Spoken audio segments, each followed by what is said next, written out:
Hey there, and welcome to a deep dive into the Nagorno-Karabakh conflict. Mm-hmm.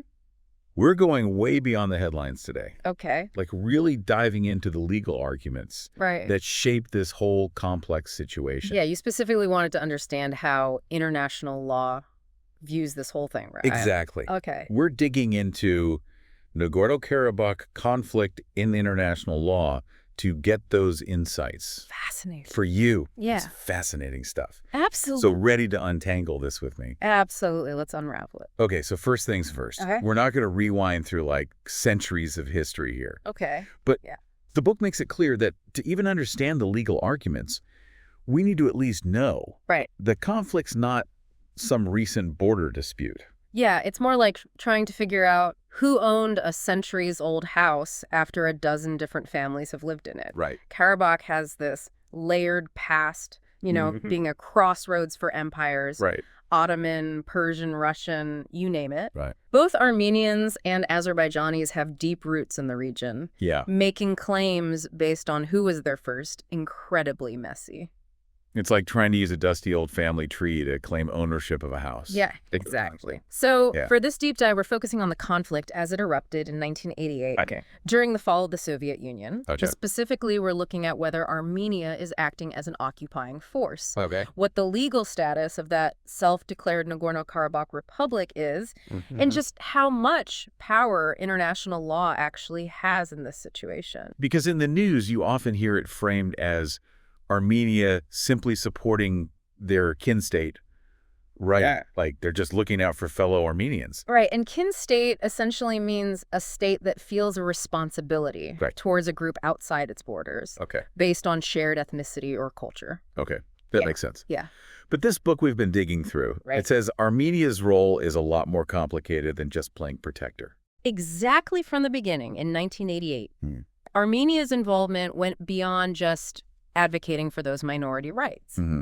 The book cites researchers who argue that Armenia's government actually used the rising nationalism surrounding the conflict to gain power back home. So they were playing both sides, Yeah, using the conflict to their advantage domestically. it definitely seems that way. Wow. And it gets even stickier. Oh. Nagorno-Karabakh conflict in international law cites Human Rights Watch reports from as early as 1994 Okay.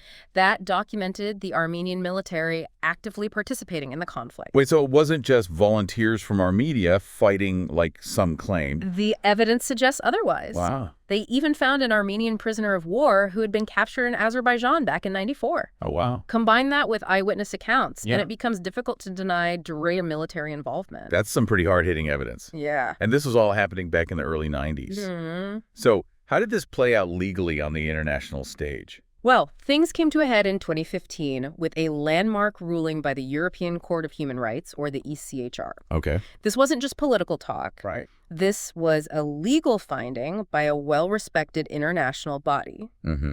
They declared that Armenia was exercising effective control over Nagorno-Karabakh, Okay. which means they're acting as an occupying force, legally speaking. Wow. So they were officially labeled as an occupying force. They were. That's huge. Yes. But if Armenia can just seemingly ignore that, Right. what power does international law actually have? And that's the million-dollar question, isn't it? Yeah. It really highlights the tension between what the law says Right. and what happens in the messy reality of geopolitics. It's like one of those rules are made to be broken situations, but Yeah. with much higher stakes. Yeah. Because on paper, at least, things seem pretty clear. Uh-huh. Didn't the UN Security Council issue a bunch of resolutions back in 1993 demanding troops withdraw from Azerbaijani territory? 4, to be exact. For- And you're right. Those resolutions are still on the books today, completely unenforced. Wow. It really shows the limits of international law, Right. especially in a region as geopolitically complex as the South Caucasus. Because you've got major players like Russia, Iran, Turkey, Oh, yeah. all with their own interests in the region. Absolutely. It's like a giant chessboard and no one wants to make a move. Exactly. And that leads us to a critical point, Okay. because the UN Security Council hasn't taken any real action. Yeah. Azerbaijan technically still has the right to use force to reclaim their territory. Really? It's called the Self-Defense Clause, Yes. outlined in Article 51 of the UN Charter. So there's this constant threat of things escalating again. Absolutely.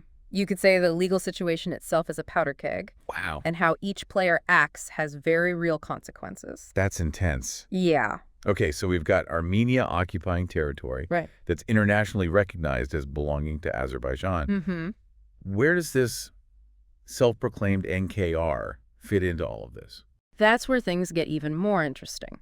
Okay. They claim to have the right to self-determination. Right. But the book argues that this principle doesn't automatically grant a group the right to just break away and form their own state, Okay. especially in this case. So how do they try to justify the NKR then? They point to the principle of self-determination, often bringing up examples of decolonization movements. Mm-hmm. But the book pushes back on that, highlighting how the NKR situation doesn't really fit that historical context. Because it's not like Nagorno-Karabakh was some colony being held against its will, right? Right. And Armenians already have their own independent state, the Republic of Armenia. Right. The book argues that self-determination, at least how it's understood in international law, Okay. was primarily meant for decolonization, not situations like this. They make a distinction between internal and external self-determination. Okay, now you've got to unpack that for me. Okay. What's the difference, especially in this context? Internal self-determination is about the rights of a minority group Right. within a country Okay. to preserve their culture and language. Mm-hmm. Think of it like a cultural autonomy. Right. But external self-determination, Yeah. that's the right of a group to form a completely separate independent state. So applied to Nagorno-Karabakh, Yeah.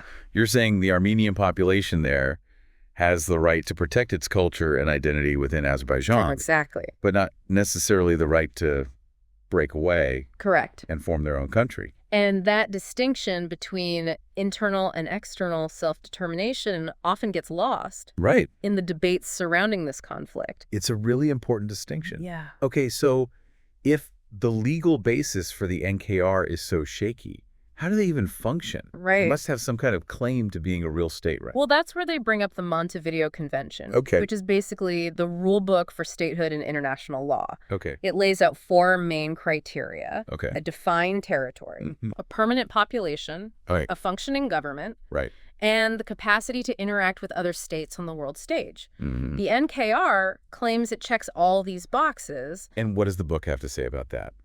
The book breaks down each of those criteria and argues that the NKR falls short on Right. pretty much every single one. Really? Remember that ECHR ruling we talked about? Yeah. One saying Armenia is in control? Yeah, the one where they got officially labeled as an occupying force? Well, that throws a wrench into things right from the start. Right. Let's start with that first requirement, Okay, territory. because how can you even define the borders of a breakaway region? Right. It has to have some kind of clear boundaries, right? Exactly. And the book points out that the territory claimed by the NKR includes not just the original Nagorno-Karabakh Autonomous Oblast, Which is a much. mouthful, Yeah. but also 7 surrounding regions of Azerbaijan, Wow. with that ECHR ruling confirming Armenia's control. Their territorial claims become very shaky. Yeah. Not to mention there are ongoing disputes Right. and a heavy military presence. Yeah.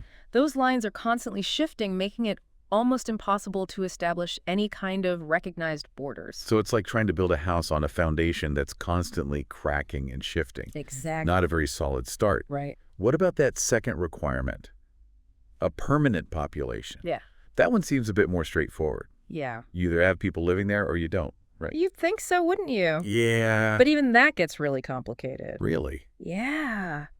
How so? Well, the NKR has never clearly defined who their population actually is, Wow. or established any formal way for people to become citizens. Which makes sense if they can't even get a handle on their territory. Right. But how do you even begin to build a state if you don't know who your people are? Exactly. It's a fundamental issue. Yeah. And here's where it gets really complicated. Okay. The book brings up the issue of ethnic cleansing. You mean the forced displacement of Azerbaijani people from those territories? Yes. Okay. The CIA World Factbook estimates there are over 500,000 internally displaced people from the region. Wow. And they describe the current population of Nagorno-Karabakh as almost entirely ethnic Armenian. Wow.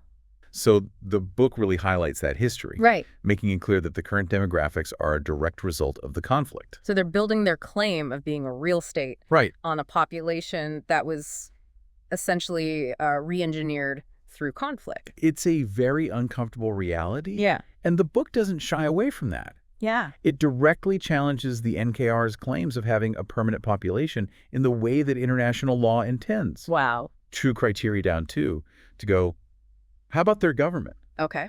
Surely they have to have some form of independent administration to be considered a state. Right, like their own government that's calling the shots. Yeah. What's the book's take on that? Well, they claim to have a functioning government, but...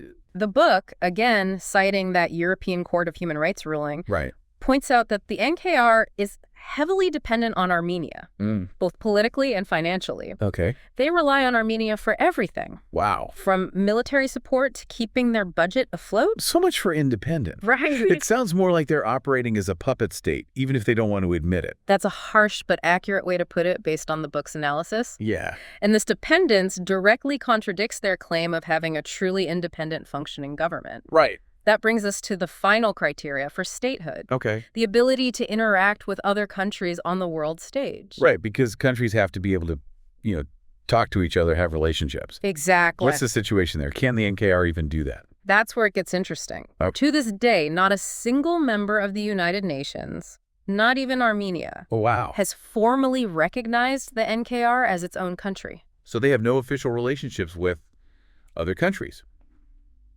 Can't make treaties, can't participate in international organizations. You've got it. Wow. They're essentially isolated, unable to engage in the kind of diplomacy that defines a state's relationship with the rest of the world. It's like they're trying to throw a party, but no one RSVP'd, so they're just stuck there with all the snacks and decorations, hoping someone shows up. That's a great analogy. Right. The book makes it pretty clear Yeah. the NKR doesn't meet the bar for statehood under the Montevideo Convention. Right. They're missing some key ingredients, so to speak. No defined territory, questionable population, heavily reliant on Armenia, and no one officially recognizing them. Right. Like they're calling a bicycle a car and wondering why no one's buying it. Exactly. Yeah. And without that international recognition, it's hard to imagine how they could ever gain real legitimacy. Okay, so if the legal arguments against Armenia's actions and the NKR's existence are so clear-cut, Right. why is this conflict still dragging on after all these years? Right. It's been over 3 decades. That's the million-dollar question. Yeah. And it takes us back to that tension we talked about earlier. Right. The difference between what the law says Yeah. and the messy reality of geopolitics. Because while the law might offer a clear answer, things on the ground are a lot more tangled. You've got it. Yeah. The South Caucasus is this complex web of competing interests. Right. You've got major regional powers like Russia, Iran, and Turkey, Mm-hmm. all vying for influence. Yeah. And then you've got global players like the US and the EU trying to keep things from boiling over. So everyone's kind of stuck in this stalemate, afraid to make a move because it might upset the balance of power and spark an even bigger conflict. Yeah, it's a real concern. Like a giant game of frozen tag, but with countries. And in the meantime, you have a humanitarian crisis unfolding. Right. There are real people caught in the middle of all this, and it's important to remember that. It's definitely a sobering thought. Yeah. So where do we go from here? Is there any hope for a peaceful resolution? One that respects international law, but also takes into account the very real lives caught in the crossfire. The book doesn't offer any easy answers, Yeah. but it does suggest a possible way forward. Okay. The author argues that while the Armenian population of Nagorno-Karabakh might not have the right to separate completely, Right. they do deserve a chance to protect their culture and identity. Okay. It's about finding a solution that works within the framework of Azerbaijan, not outside of it. So going back to that idea of internal self-determination, right? Exactly. Finding ways for them to maintain their culture and identity within Azerbaijan, Yes. rather than as a totally separate entity. And the book points to examples like the Åland Islands in Finland, Okay. which has a special autonomous status despite being part of Finland. Mm-hmm. The people there have their own parliament, they handle many of their own affairs, and they're officially demilitarized. Wow. It shows that there are other ways to approach self-determination that don't involve completely breaking away. It's about finding that middle ground where both sides feel like their needs are being met, even if it requires compromise. Right. Which, after decades of conflict and mistrust, is probably a big if, right? Absolutely. There are no quick fixes or easy answers here. Right. But the book seems to argue that acknowledging the legal realities, however difficult that might be, is a crucial first step. Because you can't really move forward if you're stuck arguing about the past. Precisely. Right. And that's what makes these deep dives so fascinating. Yeah. We're going beyond the headlines and grappling with the complexities. It's not always about right versus wrong, but finding a way to move forward so everyone has a chance at a peaceful future. Well said. Yeah. And that's something for you, our listener, to think about. We've explored the history, untangled the legal arguments, and even imagined what a different future for Nagorno-Karabakh might look like. A future that requires a lot of work, Yeah. but one definitely worth striving for. Absolutely. Thanks for joining us on this deep dive. We hope you found it as thought-provoking as we did. Absolutely. Until next time, keep asking questions and exploring the world around you.